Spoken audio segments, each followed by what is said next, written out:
Shalom Bapak Ibu Saudara, kita akan melanjutkan renungan kita yang diambil dari Amsal pasal 19 ayat 6 sampai dengan ayat yang ke-8.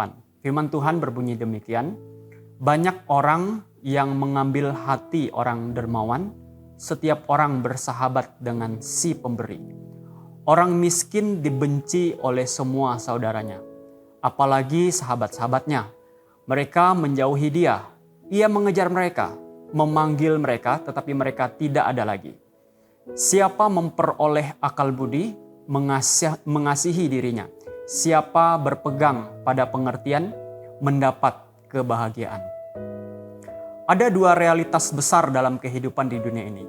Yang pertama, ada orang yang suka bahkan sengaja mencari dan bergaul dengan orang penting.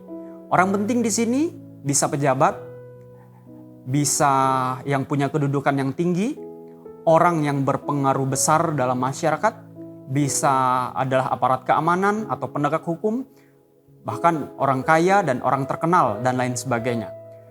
Dengan bergaul bersama orang-orang di atas, mereka merasa ada satu jaminan, ada satu keamanan, bahkan ada kebebasan. Karena bisa saja pergaulan itu bisa menaikkan status sosial mereka. Sehingga ayat yang ke-6 mengatakan banyak orang yang mengambil hati orang dermawan. Setiap orang bersahabat dengan si pemberi. Realitas yang kedua adalah orang miskin yang selalu diremehkan oleh saudara-saudaranya sendiri dan oleh sahabat-sahabatnya. Amsal menggunakan kata saudara dan sahabatnya. Artinya adalah orang yang paling dekat dengan dia. Ketika mereka mencari-cari atau mengejar keluarganya itu bahkan lari daripada orang miskin itu. Apapun yang dilakukan oleh orang miskin tersebut tidak dapat memikat keluarganya dan sahabat-sahabatnya itu. Bahkan bisa saja ketika dia datang untuk dengan tidak bermaksud apa-apa, mereka menyangka dan sudah mencurigai si orang miskin itu. Lalu bagaimana seharusnya kita sebagai orang percaya menghadapi kedua realita yang sering kita temui di dalam kehidupan kita sehari-hari seperti ini? Saudara, jangan menghormati seseorang karena kedudukan yang dimilikinya.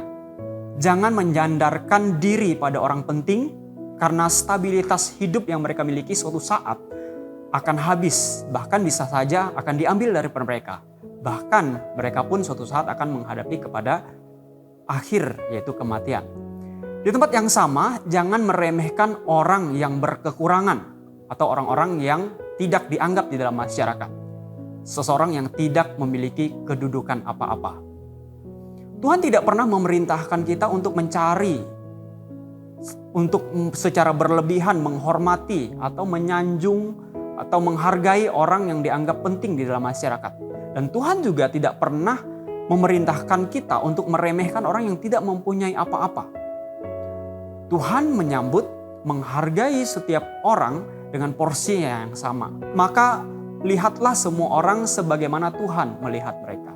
Bersikaplah kepada mereka sebagaimana Tuhan bersikap kepada setiap orang tanpa memandang mereka berlebih dan tanpa juga memandang mereka secara kekurangan. Ayat yang ke-8, siapa mengejar pengetahuan, mengasihi dirinya, dan siapa mengingat apa yang dipelajarinya akan bahagia. Dalam terjemahan lain mengatakan dia yang mendapatkan kebijaksanaan mencintai jiwanya sendiri. Dia yang menjaga pengertian akan menemukan kebaikan. Sepanjang hidup kita, mari kita terus berproses dalam pengetahuan dan terus menerus untuk belajar. Sehingga makin hari kita makin berakal budi, makin berpengertian, makin memiliki pemahaman dan pengetahuan. Dengan pemahaman dan keinginan untuk terus belajar dapat menolong kita untuk menjadi orang yang semakin bijaksana, orang yang semakin cakap, dan juga memiliki pengertian tentang diri kita sebagai pengikut Kristus. Bagaimana menjalankan hukum-hukumnya dan menjadi anak-anaknya. Kiranya Tuhan Yesus memberkati kita semua. Amin.